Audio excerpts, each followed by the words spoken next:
Hello, everyone. Welcome to another episode of A Dungeon About. In this one, we talk about the recent announcement by Wizards of the Coast that they're going to make the Greyhawk setting the default setting of the Dungeons and Dragons role playing game. That's, of course, very exciting to us and was sort of a weird choice. So we talk a bunch about it and also use it as an opportunity to talk about the current state of D&D 5 or 5.5 or 6 or however you want to call it. Then, in the second part of the podcast, we talk about another big announcement that happened that week, and that was OpenAI with their whole ChatGPT 4.0. Somehow, those two things fit together for us. Certainly, if you enjoy both TTRPGs and AI, oh boy, do we have a podcast for you. Enjoy.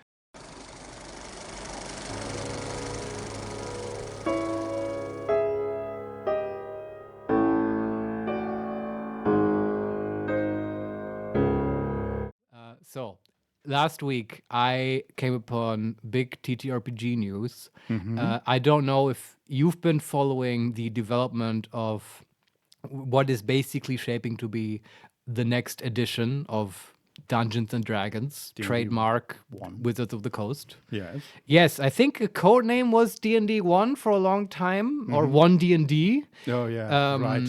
Which I Terrible. don't think people really like that one. I see people referring to it still as D&D 5.5 a lot, or D&D 6. Yeah. I think 1D&D is not very loved. Apparently, they always do this, right? Just like the D&D 5 was called D&D Next Yeah. in development, and then eventually they revealed, yeah, we're just going to call it D&D 5. Yeah, which is the most obvious choice if you think about It it, works. because it is the fifth installment in a sort of bespoke lineage of RPGs. But I guess it's also okay to just have a prototype development name. Sure. And it's this one D&D in particular always reminded me of like Xbox One and what Microsoft Yeah, did there. I was never a fan of like resetting the number. No. It's just confusing for everybody involved. Yeah, but I guess one is like a nice number. But Cool. I guess, yeah. Let's actually talk about actual news. The thing is, though, Vincent, have you been following D&D? I'm going to call it D&D 6 now, the next installment. Have you been following that at all? Because I have not been keeping up after all of the sort of bad stuff that's been happening with Hasbro and Wizards. The whole licensing debacle, it sort of turned me off a lot, and I haven't been paying attention. Yeah, I do remember they revealed some gameplay material, and I looked at that, but that was Yeah. a year ago, something like Yeah, that. I'm and since very then similar, I yeah, haven't been keeping up. It was also what I saw of it was also just not like groundbreaking. It was just we're gonna shuffle some abilities with classes around.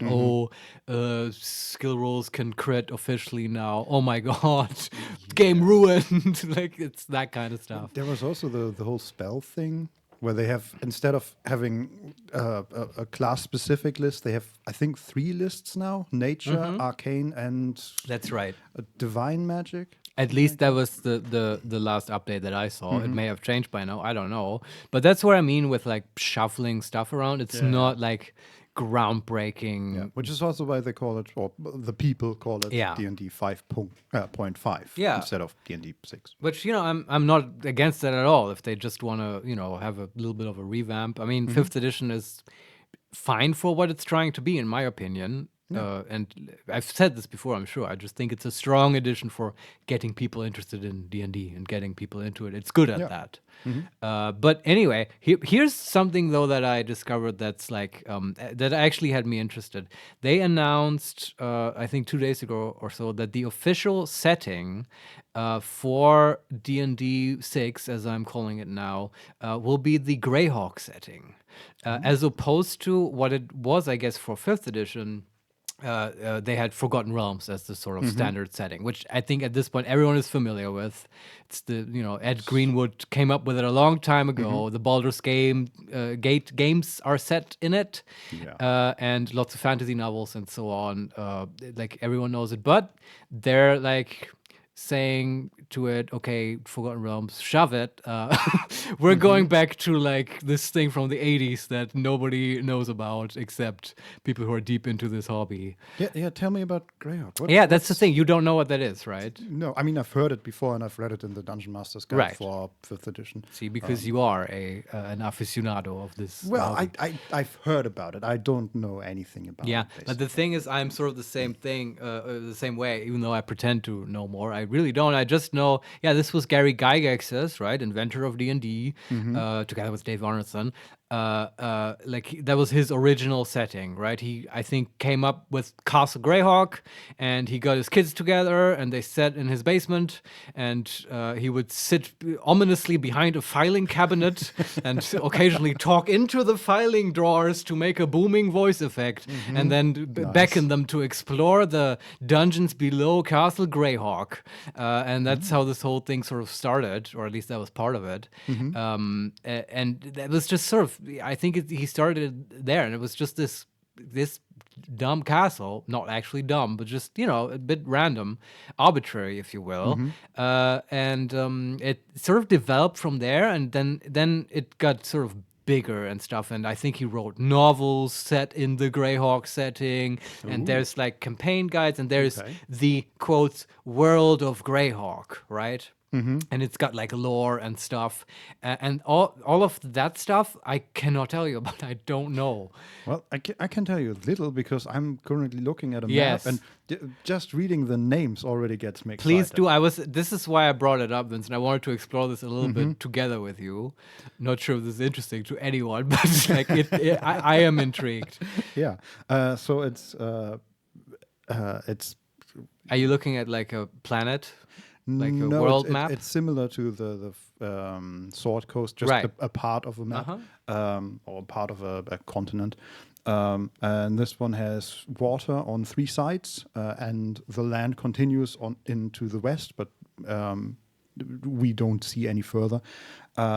It also has a lot of apparently kingdoms and different. Presumably one of them is Greyhawk.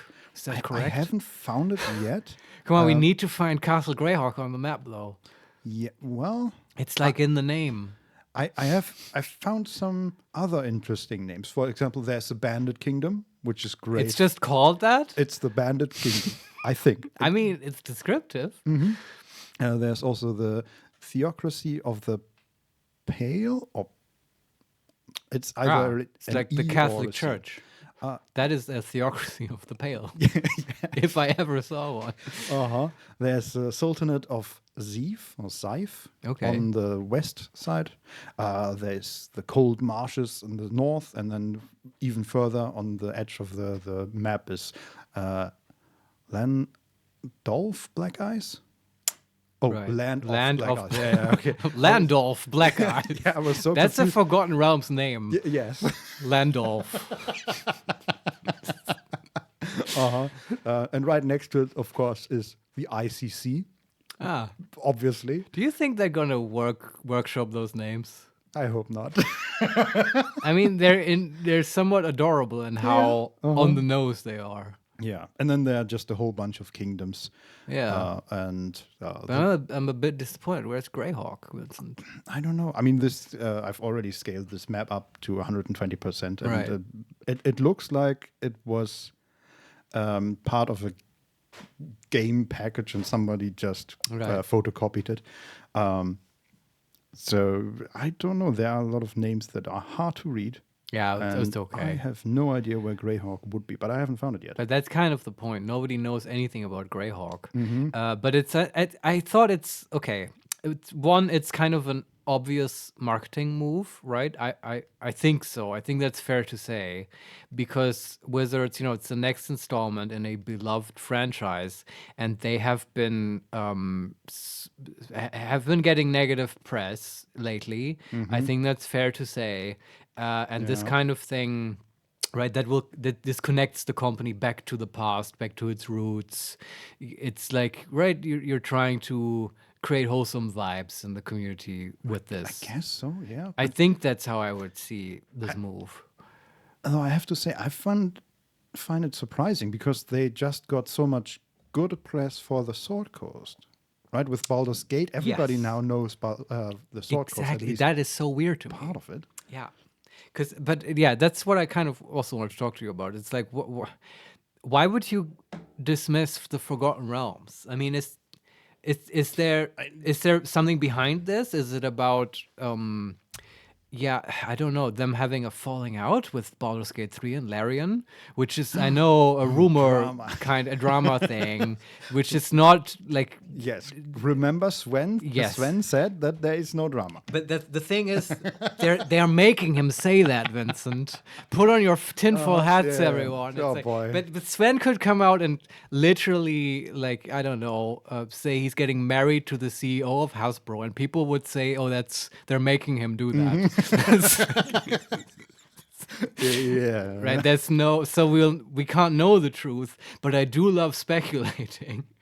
And I just wonder, like, scratch the idea of, oh, there's an actual falling out. I don't think how that would actually lead them to then not use the Forgotten Realms. But I do believe, well, I don't know what I should believe, but I wonder, is the success of Baldur's Gate 3 so enormous that Wizards feels like, oh, the Forgotten Realms, that's almost tainted now. Like almost this belongs to sort of Larian now, or whatever we try to do in the Forgotten Realms, it'll be overshadowed by people's impressions of Baldur's Gate 3.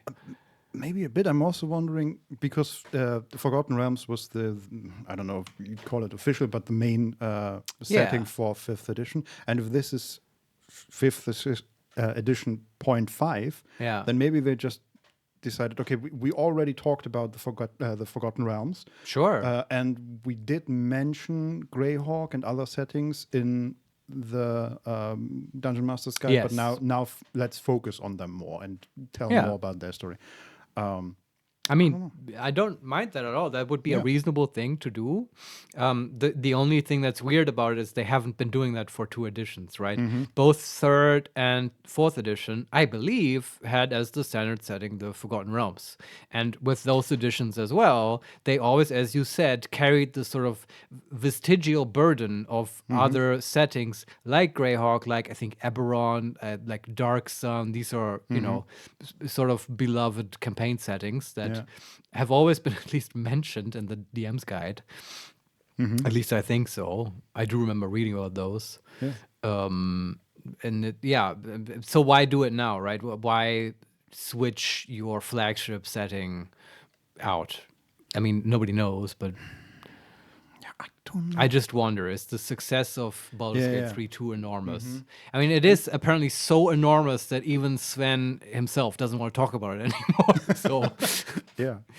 And apparently, just looking at, I remember thinking about that when, I think it was maybe a month ago when Hasbro announced how much money they made in the last year. And that was just if you assume that Baldur's Gate sells for $60 a copy, Baldur's Gate made about the same in the 8 months since it has been out that Hasbro as an entire company made in a year. yeah, That's remarkable. That is success. It is, yeah. I mean, Hasbro also, you know, from what I read, has been struggling, sort of.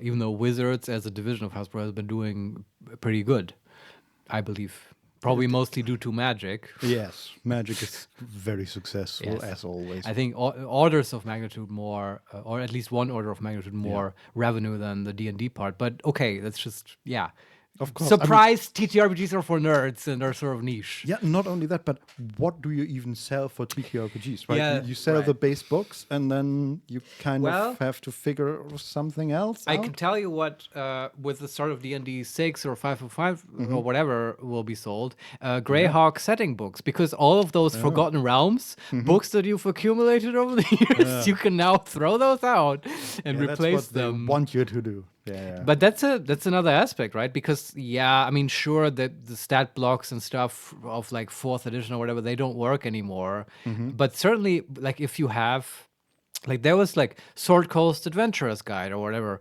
Yeah. That was an early 5th edition product. If you bought that, you probably get, I never read it, but you'll get a bunch of lore over the Forgotten Realms and some stats and spells and so on. There's no way those aren't easily compatible with like new products, right? Not from any of the mechanical changes that I've been reading. Yeah. Like, they're easy to Wasn't that- adapt at least. Yeah, wasn't that one of their selling points that fifth or one D&D is Backwards compatible. backwards compatible with 5th edition? Yes. Yeah, I don't know. Probably. It's like I don't need it, but I guess for many people, right? You got used to one system, and Yeah. you're not as intense as I am, and you love reading and studying new rule books all the time. Yeah, in general, studying So, rule books, yeah. not necessarily a strong suit of the TTRPG community. Not everyone loves it. No, some do. Yeah, absolutely. But that's the few and the rare, and I realize that. But so that's backwards compatibility is a totally understandable selling point, especially if you're not going to innovate tremendously anyway. But yeah, now you may want to buy new books because you want to know about Greyhawk. Like, I'm intrigued. Yeah. They got me with this. Is also the thing, right? You can see me. I'm talking about it now. I have avoided that, but like now they actually got to me. Congratulations, Wizards. Yeah. Because it's such a weird move, right? And I like that it's weird. I mean, it makes me intrigued. Yeah, the more I think about it, the more it makes sense, though. When I remember that with 5th edition, they, as far as I know, got more users and more customers than they have ever before, basically. I think so. I think that's true. Yeah. And how do you make these new customers keep being interested in your products? Well, A new campaign setting, new maps, new enemies. That's certainly a way to do it. yeah, I mean, the number one answer to your question is, well, you create an online platform and an ecosystem in which they are captured, and then you monetize that with like microtransactions and like cosmetics and stuff, and you like- sort of bind them to your ecosystem. Like they do, right? Well, which is what they tried, Yes. and I'm sure still trying. It's just there was a lot of backlash. It didn't quite work out the way they hoped, I think, and so they're trying the next best option. Yes, we're talking about D&D Beyond, of course. Well, D&D Beyond was like, it's a long play, right? I mean, like, I know you're joking, but I think that's where that was headed. Yeah, they absolutely. acquired it, and I think, I mean, D&D Beyond started as a very innocent and very usable online sort of information character builder, right? Is that a fair description? I remember Critical Role advertising it all the time. And then eventually Wizards acquired it, and I think that was their way of acquiring an already significant user base, and then probably, hopefully for them, turning it into the virtual tabletop du jour. Yeah. Right, where people go, like not Roll20, not like Fantasy Grounds, whatever people use these days. You're gonna do it on their official platform, and then they can sell you adventures right there, and it's all it's a dream from a that's the monetization idea. perspective. Yeah, and now they got to publish these dumb Greyhawk books again. God damn it! No, I don't know. Who knows what's going on at Wizards? And I honestly, that kind of stuff always, it just depresses me if I think about it too much. Why? Oh, just the monetization aspect. I just find okay. it emotionally draining. Yeah. In a hobby that is otherwise about creativity and love of exploration and discovery, etc., etc. But the Greyhawk shit, man. Okay. Here's one thought. I mean, there's also, many people have said this, but what this move to Greyhawk may signify is a move away from heroic fantasy, which at this point I would say Forgotten Realms is, that's firmly what it is, right? Also with the way that Baldur's Gate 3 played, right? You are Totally. heroes on a quest to save the world. I remember in the Dungeon Master's Guide, it's literally there's a table for what level equals what kind of hero you are. There you go. Yes, that's a great example. Yeah. Well, okay, maybe it's more about renown, but it reads like that. Yeah, absolutely. And, mechanically, 5th edition is absolutely that. You're even at level 1. And certainly, after level 3, you're extremely powerful. Yeah. And you can tackle some intense shit. And, I mean, that's cool. nothing against that, but and no surprise to anyone that I am a fan of the OSR and like sort of old school play and like where stuff's maybe a bit more deadly, bit more low power and stuff. And Greyhawk, of course, is a very old school setting.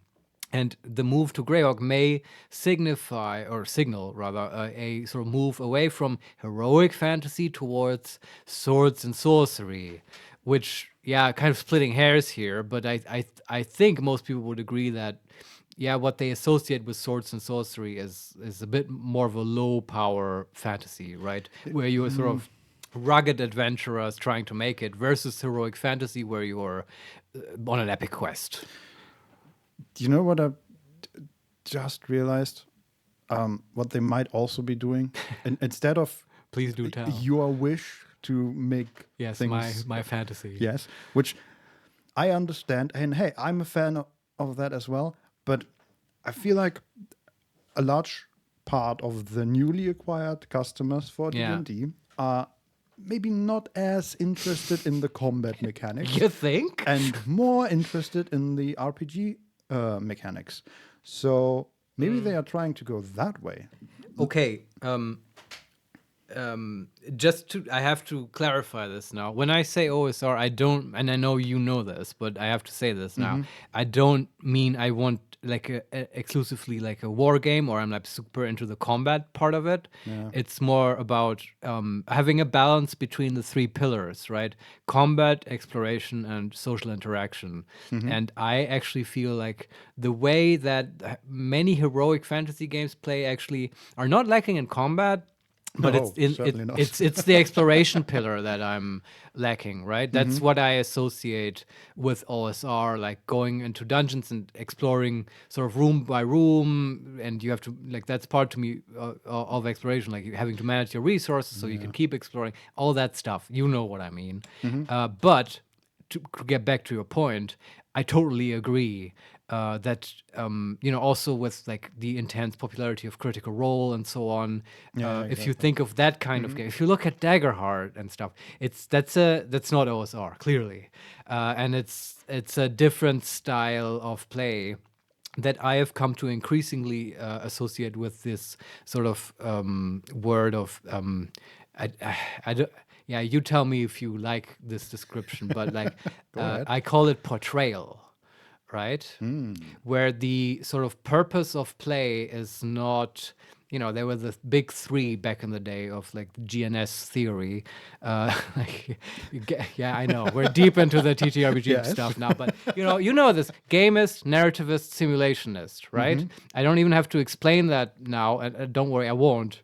But like as sort of creative agendas or styles of play, just broad categories, right? Like D&D is more gamist, and like Apocalypse World or whatever is more narrativist, right? We can live with that. And now I think what's been happening is that there's a fourth sort of style, which is sort of portrayal focused, where the goal is not even the narrative, right? That would be narrativist play, but sort of having cool moments, I guess, and like portraying your character in a cool way. It's obvious that I don't like it from the way I talk about it, right? I know that. Although, like, I'm not against people playing these fucking games the way they want, right? But do you know what I mean with portrayal? Am I coming across? I think so. Yeah, I think also, like, for example, when we're talking about Critical Role, a large part of the viewers are very much into cosplay, for example. Right, which I think is super cool. Yeah, and into art of the characters, or creating art, and looking at art, I guess. And making all these art projects about these specific characters. And I think that's lovely. It's just not for us, right? Yeah, that's it's not. Um, Although I do love dressing up for games, that's fun. yeah, but I still need the game. Yes, it's always secondary to playing. And I certainly see a shift in the culture around it, in the culture towards these, because apparently a lot of people are very much into seeing actors or aspiring actors creating these characters and then role playing them in the game or doing it themselves, and that's great. But Yeah, I wonder if Yeah, is Greyhawk the setting to do that in? Right? I don't know. Yeah, I don't know. I'm excited about seeing how this will unfold. Yeah, maybe they just use it as a blank canvas to go that direction. But again, no idea. Yeah, I mean, I would hope that they sort of pep it up a little, right? I don't know how that's gonna look like, but I hope. I mean, surely they can't just take the original Gygax thing and use it 1-to-1, right? No. Even I wouldn't want that. Like that's the thing. It's like I don't know. I'm not. I never played Greyhawk. I'm not that into the old school stuff, right? I like it when people take old school ideas and they sort of freshen them up. Okay, let me ask you then. You're more familiar with the Forgotten Realms than I am, I would think. Maybe a little. I read a novel or two in my day. See, and you've played the original Baldur's Gate. That's and true. stuff Yeah. like that. How much did that change over the years? Oh, that's a good question. I mean, okay, yeah, we need a real expert here for D&D settings. I'm not that deep into it, but I know that with each edition they've sort of upgraded it, right? And they've had big events, like in 4th edition. I believe people, please correct me in the comments if I'm wrong. Like there was the whole spell plague thing and like Mistra dying, maybe, I don't know, something like that. But there was a big problem in 4th edition, and that was reflected in the rules about like magic and how it was working in the world, and that right, that had both sort of narrative and fictional consequences and mechanical ones, and that was a change to how it was before. So they've been sort of updating the realms, which I actually think is sort of cool. Yeah, I agree. Similar to how, by the way, they do it in Shadowrun, right? There with each edition, the world lore sort of gets an update, and like, oh, now the city of Berlin has a mayor that's a dragon now. I don't know, because it's Shadowrun. It's like you probably know way more about Shadowrun lore than I do. I just love the concept of it. Just never got deep into it. Yeah, and I only played, I think, 2 of the CRPGs, which are great. Yeah, Very like indie for CRPGs compared Yeah. to Baldur's Gate, but great. yeah, lot not of fun. quite punching in the same weight class. No. but yeah, Don't I expect voice acting. mean, they sounded really cool when you were talking about Yeah, them. absolutely. And like Shadowrun, it's just, I don't know. I just love that it exists. Yeah. Yeah. Every time I play these, I think, well, goddamn it, we should play Shadowrun. I know, but we should play a lot of things. Yeah. Is the thing. And there's only so much time. But yeah, I don't know where I was going with my point. It's just Yeah. So, but regarding my question, so the Forgotten Realms did change, and not only That's right. not only the history changed, but also they changed it to adjust for the gameplay, right? So for 4th Yeah. edition, the world changed to reflect that it's a different game this time. Yeah. And I guess if they like that would be, I think, the ideal way to do it, right? Because I like to think mechanics first. That they come up with, okay, what do we want to mechanically achieve with 6th edition? And then they pick the setting based on that. And if they say, okay, this is a hardcore exploration, expedition style OSR game, not gonna happen, I know, but let Marius dream. Yes. We have to pick Greyhawk now. This just doesn't fit into the, by now, very beefy, very powerful, very monsters around every corner sort of Forgotten Realms setting, right? Is there a setting that would, again, I'm not super familiar with the other ones either. Is there a setting that would more work better for the portrayal game? Yeah, I could think of one, Vincent. Which one? Oh, you may have heard of it. It's called the Exandria setting. No, I'm just saying Critical Role, right? Yeah, that would they be. can't do that though. Not for D&D. I mean, they could reach an agreement, right? I mean, But I that's could. I know. Marius, that's not how companies work. No, I know, They but want their own stuff. it's sure, but you can see a reality, right, where like they sort of join forces, and I think they would have a strong product. It's just D&D 6 has as the official setting the Critical Role campaign setting. Yeah, I mean, I think people would be into that. You'd find a market for that. It's just that I don't even know if Wizards would want that, but I'm sure that Critical Role doesn't want that, right? Yeah. They've been moving to become more and more independent from Wizards and stuff. Yeah. They want to do their own thing, Yeah. which is great. Like, can you imagine? You're a dungeon master, game master, and you make up your own countries and continents and world. Yeah. And you sort of build on it and build on it and build on it, and then you even release books about it, which is already insane. And then Wizards comes up to you and asks, "Hey, can we use your world for our new book?" Yes. Sort of setting it in stone. Hey, can we eat your babies? What? That's what's going on there. Yeah, that would. I mean, I don't even know if I would be comfortable with that as a GM. No. It's just like, No. get away from me. And I would probably, before I answer, let me light a cigar with this money I got from Amazon, and then think about it for a while, and then burn more Amazon money, and then tell you no, we will not sell our beloved flagship campaign setting to you. So. Yeah, but that would be my answer to your question, right? What works with portrayal, whatever the playstyle is exactly, probably that setting. Other than that, I don't know. Do you have any settings that come to your mind that you would love to see for the new D&D edition? And out of all the Out of settings? anything, even if you could make shit up, right? Like, I don't know.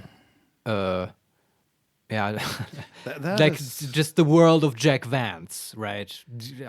That's what I'm thinking about. The Dying Earth setting. There's probably a campaign book out there that talks about that. Yeah, probably. I don't know. I think I was fine with Forgotten Realms. Me honestly. too. Yeah. Honestly, I think that was again. I don't know the others that well, but Forgotten Realms felt very right. It just like the thing is, Forgotten. It's nice, right? Ed Greenwood developed it for the specific purpose of being a campaign setting where you can have Dungeons and Dragons in. And there's even, sorry, I have to say this now, yeah. public service announcement. In Forgotten Realms, there is a country on the map. I forget what it's called, but it's somewhere, and it's just a big area that Ed Greenwood has written nothing about. And no one else has written anything about. And part of the sort of law of if you make Forgotten Realms content is never say stuff about this, establish no lore, because it is intended as a wild card for any DM to pick up the setting and then just plant in your own civilization or country there, right? Yeah, that was what I was about to say. I'm just looking at the map of Forgotten Realms. Yeah. It's huge. Feels familiar. Yeah. Nice. Regarding campaign settings, I like Forgotten Realms, even though I don't use it and we really Sure. don't use it, but Yeah, it's true. because it is like a constant that we can always Yeah. fall back on, right? There are some things that we know about the D&D world, Yeah. if it is Forgotten Realms, that Like I've borrowed Umberly or whatever. yeah, exactly. And then I just make up my own stuff. Yeah. No, and that that's, works I great. think, totally how you're supposed to do it, right? That's great. And if they now change the basis, right? I don't know how I feel about this. Yeah, especially like, don't you like even I like as you said, we've never actually had a proper campaign that we played set in the Forgotten Realms. Though I totally would not be opposed to it, but especially now after playing such a bespoke video game for so long, and you've also probably have a lot of other people out there who are now familiar with Baldur's Gate and the Sword Coast and so on, and yeah, now just playing in Baldur's Gate or Waterdeep, it's not bad. Like, I don't dislike the idea because you have so much shared knowledge that you can refer to, right? And it's so much easier than having to establish all that stuff up front. Now you can just have an adventure about, oh yeah, there's Shard cultists. Okay, everyone knows what's going on here, right? And then you can put a twist on that, sure, but that's the value in having an established setting. And I guess having a new setting doesn't really change the established setting all that much. Because even if they change the setting, right, we can still at any point go back to Forgotten Realms. Oh yeah, and there's a lot of Forgotten Realms content. Yeah. But just- it's always they will publish adventures that are now not like Chult or whatever. Yeah, and that also means, I assume, that they don't continue the world of Forgotten Realms, right? The stuff like what's her name, Zariel, Yeah. taking over the first level of the Hells, and Yeah. Avernus Rising stuff, and It's like they spent so much time setting all that shit up with this grand collaboration with Baldur's Gate 3, and then sort of there's no payoff. Yeah, I don't know. Yeah. It's also, remember that there's apparently sort of new people now at Wizards, Oh yeah. There's been some and it's, maybe they have different plans. I don't know. Or they just desire a new start, which I can Yeah. totally understand. If you Yeah. look back on what 40, 30 years of people making D&D, and you're entrusted to keep it going, maybe you want a new start. I or can totally something see that. At Yeah. least vaguely resembling a new start. Yeah, and I have no problem with that. The last thought I want to share, this is from Twitter. I read about this. It's a great observation. Forget who made it, of course, but still, I don't come up with these things. If they switch to Greyhawk, it will open up the DM's Guild for people to publish Greyhawk materials of their own, right? Okay. Like, are you familiar with this whole thing, the DM's Guild? I'm only vaguely familiar with it.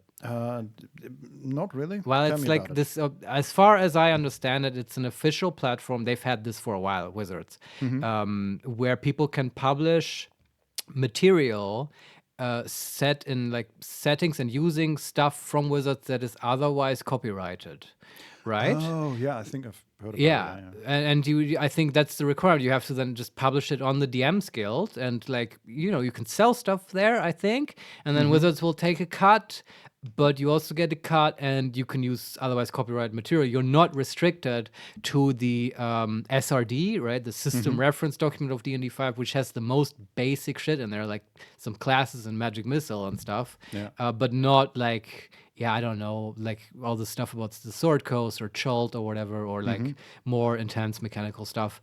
But you can use all that in your own sort of adventures that you want to write, but then you have to publish it on the DM's Guild. And that was, as far as I understand, so far that was the case for Forgotten Realms, right? If you wanted to make cool Forgotten Realms content, you would publish it on the DM's Guild. And I don't know this exactly, but I believe that, they have the rights to the Greyhawk setting, and if you can always just make a castle and like communicate to people that it's probably in a really gray and hawkish setting, it's fine, but like if you want to put Greyhawk on the cover and have the stamp of approval, you couldn't do that, right, without getting Wizards to cooperate. And now with the DM's Guild, that might change, right? And that's interesting. Other people, I guess I'm more interested in like other people's Greyhawk content than actual Wizard of the Coast's Greyhawk content. Monster. Yeah, I know, but I mean that's the thing, right? Their quality has not been on par. Early D&D 5 content, I'm sure I've said this before. I thought it's actually quite good, right? Curse of Strahd, I think is still a good adventure, Yeah. but it's been declining in quality a little bit. Oh, yeah. Also, Curse of Strahd. Isn't that like an adventure in every single edition? Yeah, which is great, right? It's always good. Yeah, I don't know about that. Probably you're right. Probably. I don't know enough about the other ones, but it I is like that they beloved. redo that over and over again. It's Yeah. like a litmus test for the current edition, right? How does this one do Strahd? Yeah. And I like that. And now I guess Strahd has to be in Greyhawk, which I guess works because Strahd was always in his own literal Yeah. pocket dimension. Barovia or whatever. Yes. Yeah. I don't know. I'm Yeah, anyway, that's- kind of excited about it. I think I'll read up more about Greyhawk now, but Yeah, I might look into it a little bit as well. Gary's old stuff, Yes. I might look at. but I still wonder why they change it. Yeah. I understand that they just maybe want to shake it up a bit, and I get that, but Yeah, I like Forgotten Realms. yeah, I do too. But they're still there to visit and go to. Yeah. They're not going anywhere. I guess. Yeah. All right. Want to take a break? Sure.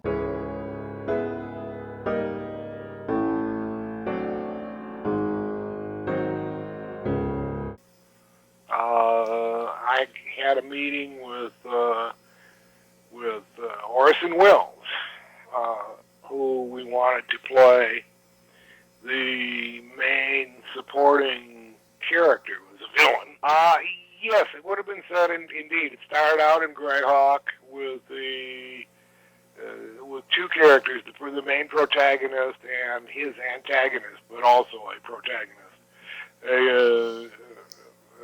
who would be a female, both hired by the villain, played by Orson Welles, to bring him the 6 missing parts. He only had one, to the Scepter of 7 Souls, as it was going to be called. And each was the soul of a world. And when he had them all, he could then rule, these multiple parallel worlds. Edgar Gross said, okay, well, I'll take it to John, and we'll see. And we had a second meeting. He said, well, he's interested, but we'll need to know this and this. And then the problem started in Wisconsin, and I had to go back, and that ended that.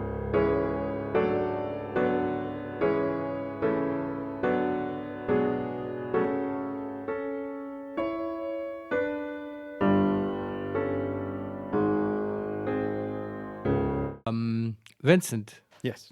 you're not off the hook yet. No. I have one more thing. This is a totally different thing now. Okay, switch gears, but as you know, and as our viewers know, we are sort of AI curious here. We're very intrigued and interested in AI. And last week, or rather on Monday, there was a big presentation by OpenAI. I told you about this briefly in the kitchen, and I just wanted to watch this together with you because you need to see this. Oh boy. I don't know now how best to find it. I want the good parts, right? Not the whole presentation. You could try this one video. Should I type into Google? Yeah.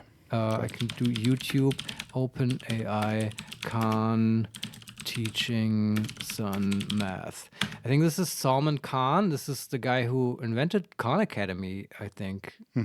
That's like I used to watch that to learn about math, right? He just made YouTube math explaining videos. Okay. I think that's him. And I'm gonna click it. you got it? And it's like the new ChatGPT 4.0 teaching his son, I guess. I don't know. Let's watch it.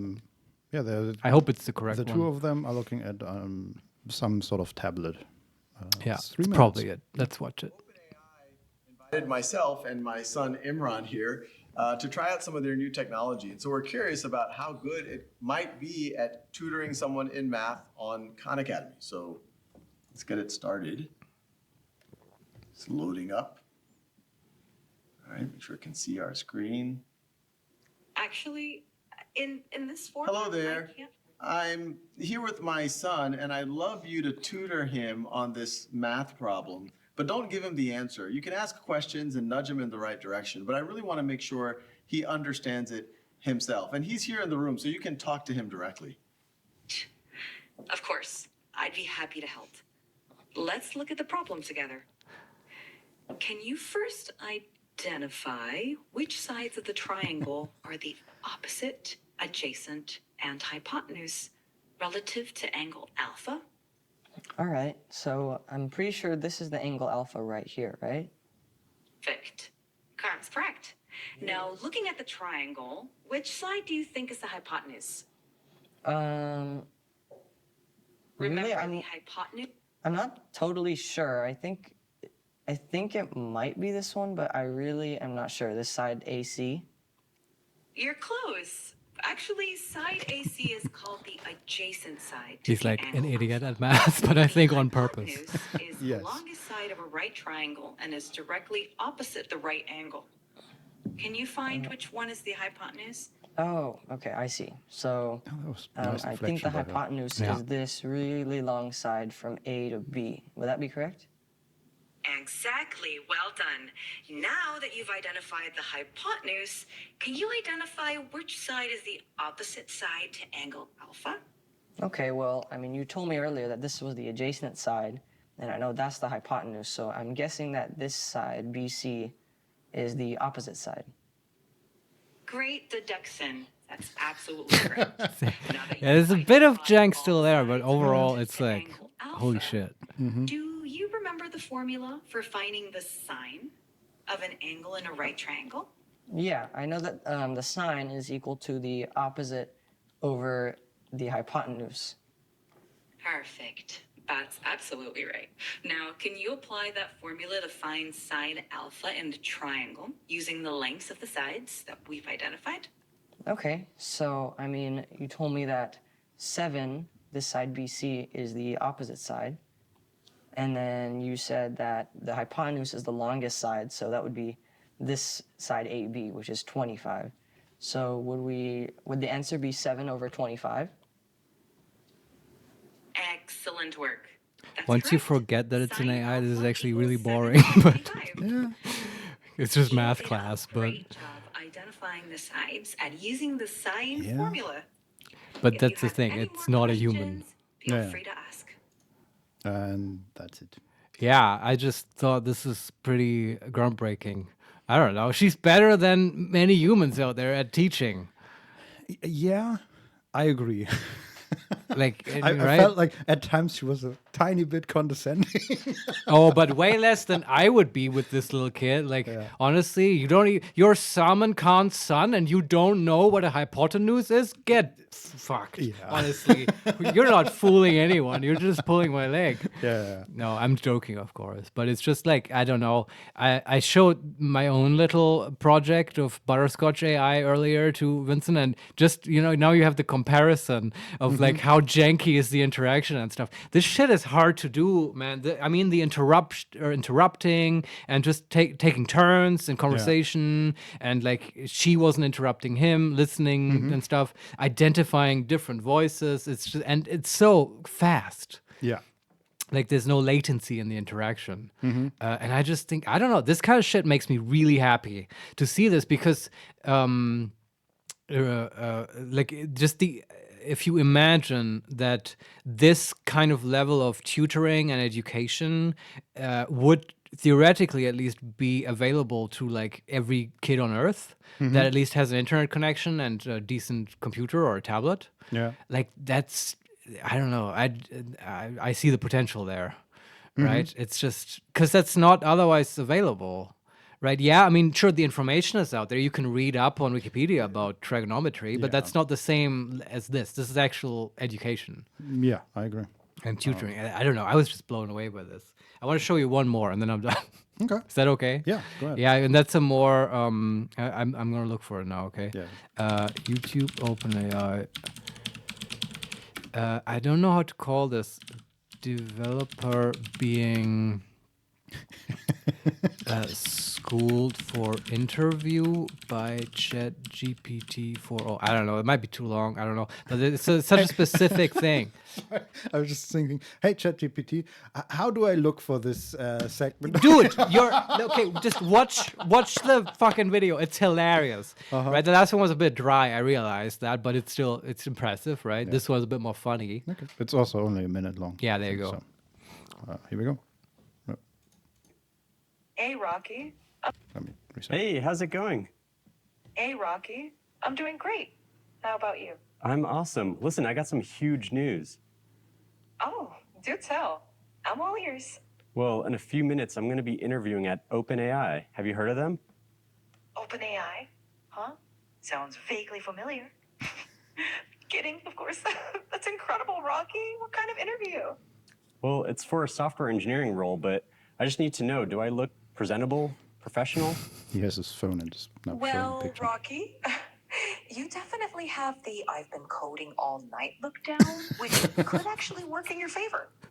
Maybe just run a hand through your hair or lean into the mad genius vibe.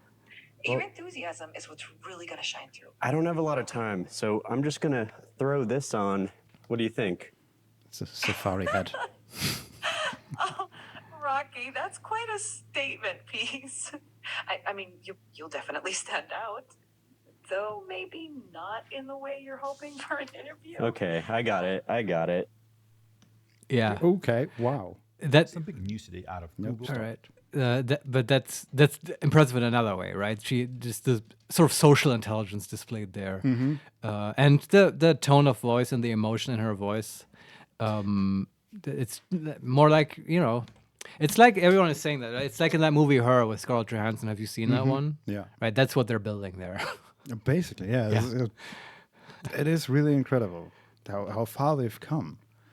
Though I did want to watch this one as well with you, so you can tell me like what does that guy actually look like? Is he like a scruffy dev? Like does he look especially bad? Like No, just a bit unkempt. yeah, a little. And he's just wearing a gray T-shirt, and that's his outfit basically. Like nothing stands out. It's just a very casual outfit, I would say. And Right. His hair is a little unkempt. as you And said. then I guess you said that he puts on a safari hat, Yes. and that's why she laughs and stuff. Okay, I understand now. But yeah, I mean, this interaction, it's so weird, man, because like this is basically what everyone wants out of a partner, right? This is the ideal girlfriend. Right. It is though, like being Don so. Solarione, looking at iProgra's Victor Sexbot is not that far away. Yeah, there you go. I was just saying exactly, Don Solarione. Because I really mean, or like not girlfriend, or like mom, or just like someone in your life who cares about you, right? She's so like patient and encouraging and also sort of jovial, but also like gets the point across so you can, do your best at the interview and not look like an idiot.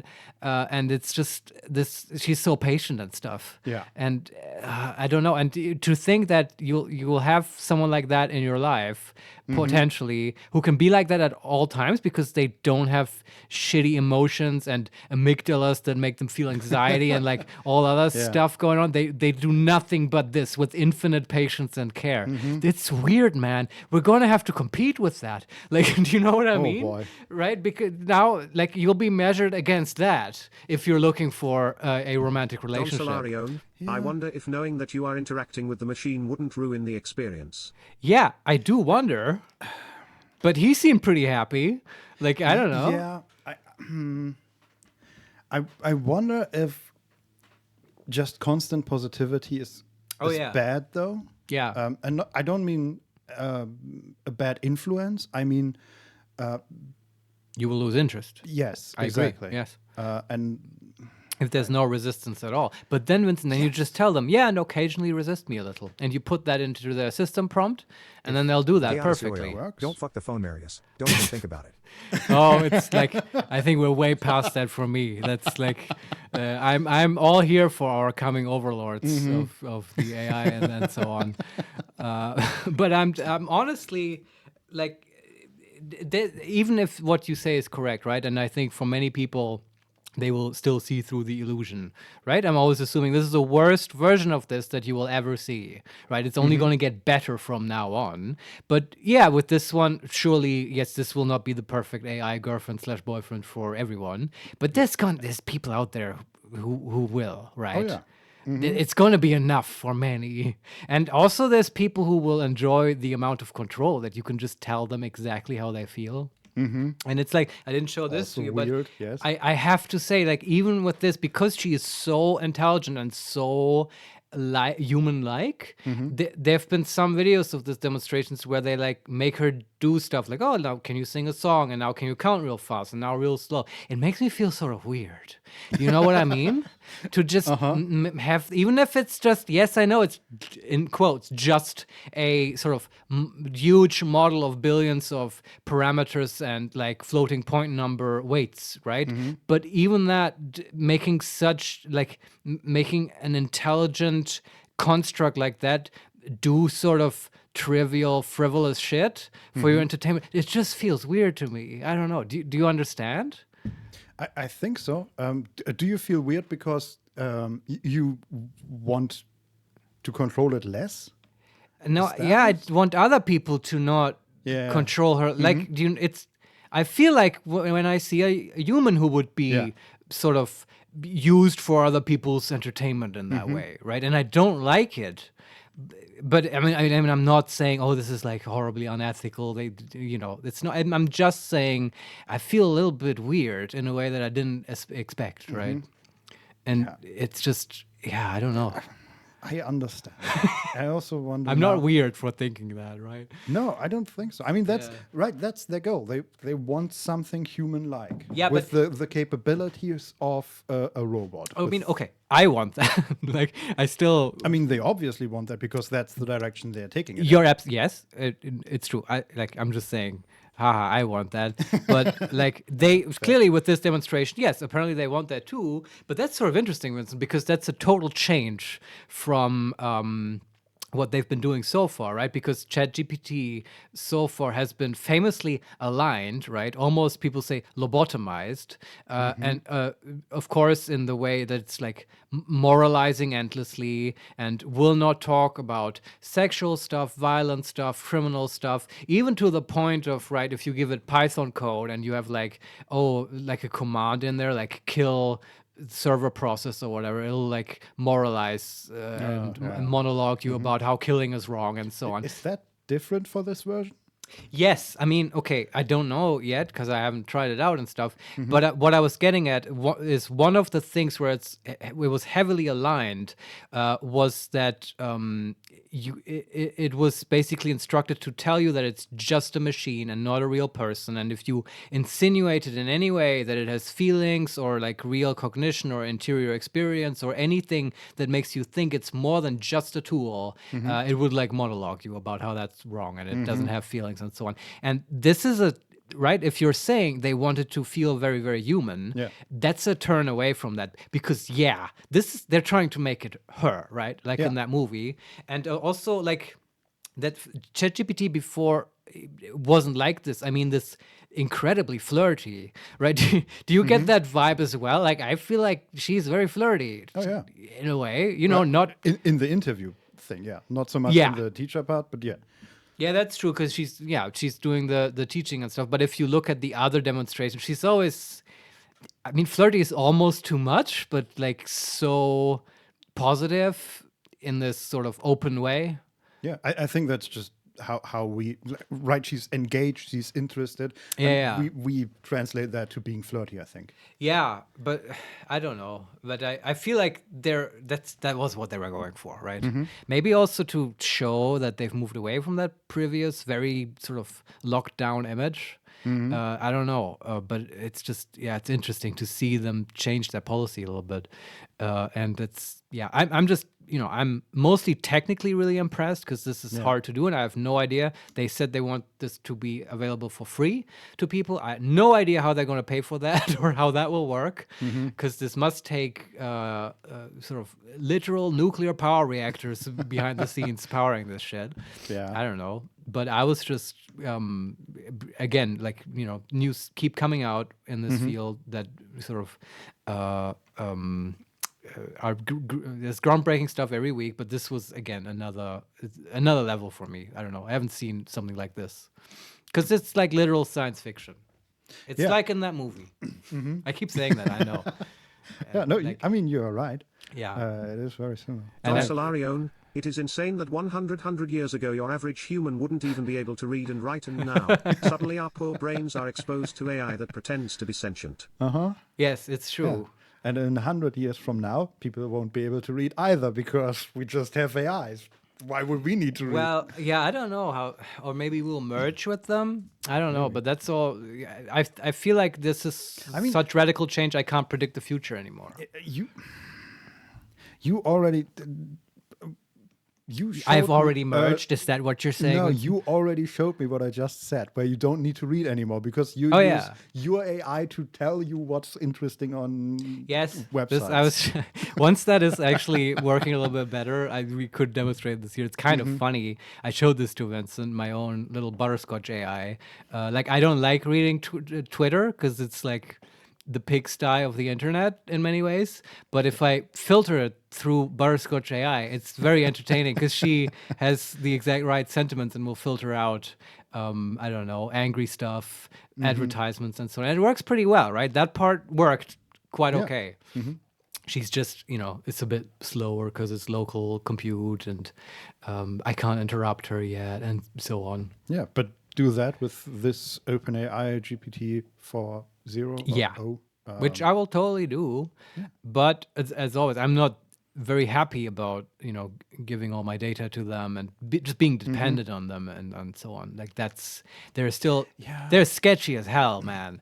Like I know I'm basically hyping them now for free by like talking about this with you, but like those guys, I don't trust them at all, and they're literally and very openly against open source, and I'm not. So that's Yeah, and to do all this, right? They collect every bit of data they can from you. Oh, yeah. Right? Because every line you say to this GPT model, well, it's going to their that's server. going to their servers and will probably use this training data for the next model. And also, yeah, it's probably interesting to see the analytics of what people use this model for them. oh yeah, And then they can, maybe that's also part of why this one is more flirty. oh sure. I mean, and they've said that they're not like, at least they've said that so far that hasn't panned out, but they've said they're not explicitly against like NSFW or like violent stuff and so. And again, this is like. I do think this is relevant not just for your hilarious AI girlfriend porn bot, but also like if for instance, if you, which is what I care about and I sort of think about a lot, like if you want to integrate this into video games and stuff, right? You can't have it that whenever you roll attack on an orc or whatever, the AI starts lecturing you about how violence is wrong and you should try to become friends with the orc and stuff. But that's happening with these models, right? And I believe OpenAI have said that they're not in principle against that. It's just the like scamming and abusing and deep fakes and so on, and that's they want to pretend, and I think prevent, and so far they haven't found a way to be more precise about that and so on. I also, I mean, if we go like 10 years back and look at the AI models that occurred back then, Sure. Like what was Microsoft, not Tammy. Yeah, they had the Twitter bot, right? Yeah. That became racist immediately. They all just become incredibly racist, and that is like that is certainly not an enjoyable experience for anyone. And I can understand why they move away from that or try to move away from that. Absolutely, And have these AIs be more human in that they are not extremist immediately. Yeah, absolutely. I mean, that's basically completely dysfunctional then, like that hilarious Twitter bot. But also, like, I understand what this was like a thing that happened with Google's Gemini, that's sort of their AI model. And people like that went through the news and stuff because people asked it to generate historical pictures of like Nazi events, and it would like generate black Nazis and stuff. And that was, people thought that was sort of weird and funny. But that's clearly not their intention. They also came out and said, yeah, that's the alignment going sort of off the rails a little bit, right? Because they clearly told it to, if you generate images of people, make a diverse set of people and stuff. And the thing is, yes, the Nazi thing, I don't like that, but I get why they're doing it, right? Because otherwise you will ask it for, okay, can you create an image for me with 10 doctors in it? And then you'll get 10 white males in like lab coats with glasses, and yeah, I totally get that. Maybe you don't want that, right? Yeah, you want, that's not like that. That's also just not interesting to people. That's not a good product. And so you have to edit your data a little bit and align the model in a different way. I mean, they're always, the thing is, there's no such thing as an unbiased AI model, right? They're always going to be biased in some way. It's just, what kind of bias would you like, right? What works well for your a little bit of application. racism. Yeah, I mean, you probably let's put a pin in this topic. I just realized where I am, and that whatever I say will be used against me, probably by some Twitch AI scanning for problematic channels. But yeah, I don't know. Yeah, Which, but- I mean, to be fair, we probably are already. Yeah, but whatever. Yeah, whatever. But yeah, this is super interesting, super impressive. I'm really curious to because like, of course, these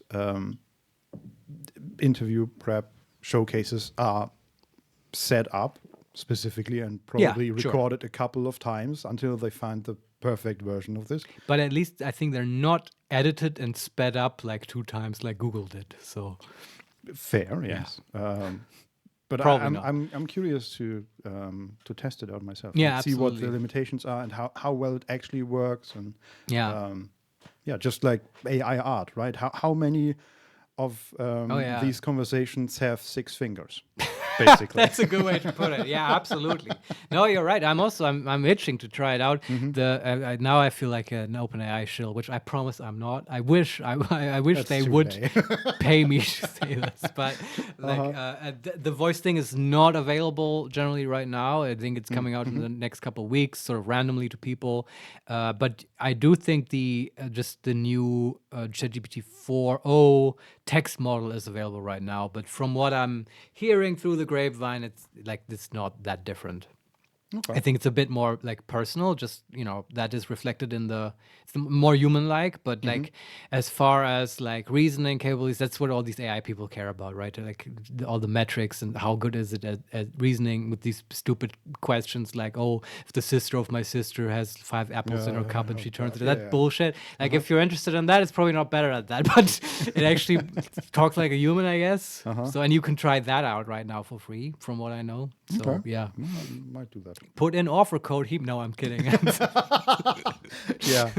Oh god, both these videos had a pretty neutral background, Right. But both of them had a single cup with the OpenAI logo on them in the foreground. And I'm looking forward to the day when you slide in your cup from OpenAI. They have Don't sweaters worry, and stuff. I hope it will all end with AI taking our jobs and then paying enormous taxes, so we all can be on eternal retirement. I think that that's would the be lovely. singularity dream. That's right. That's UBI for everyone, universal basic income. And to be fair, this is sort of OpenAI's agenda, right? As far as I'm aware, it is their sort of mission statement it's ridiculous. It sounds like it's from a comic book, but I think it's real. Like to accumulate like trillions of dollars of wealth and then redistribute that fairly across people. Yeah. I think it's fair to be skeptical. Yes. Yeah. Yeah. Although this is the last thing I'll say on this whole thing, but that's a fun thing to close. In the presentation, right? If you watch the video, it was presented not by Sam Altman, the CEO, but by the chief technical officer, the CTO. Why not an AI?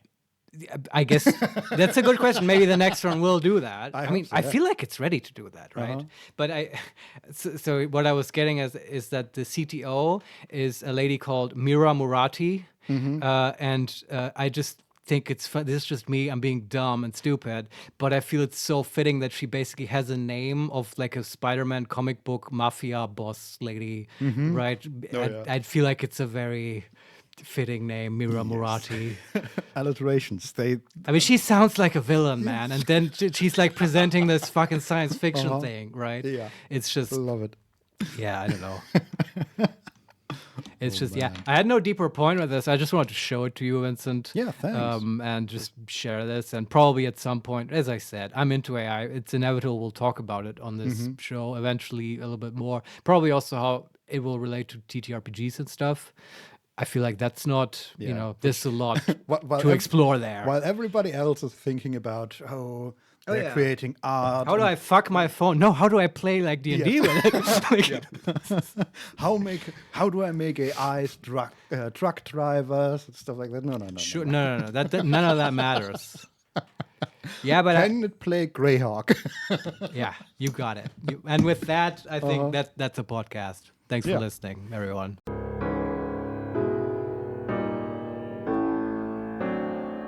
I hope you enjoyed this episode of the A Dungeon About podcast. We record live, usually every Thursday at 4 p.m. Central European Time on Twitch, twitch.tv/HeMakesMePlay_live. You can also watch some of our Let's Plays and other videos we create on the He Makes Me Play YouTube channel. That's youtube.com/@HeMakesMePlay. And you can also follow us on Twitter @makes_play. Thanks everyone. See you next time.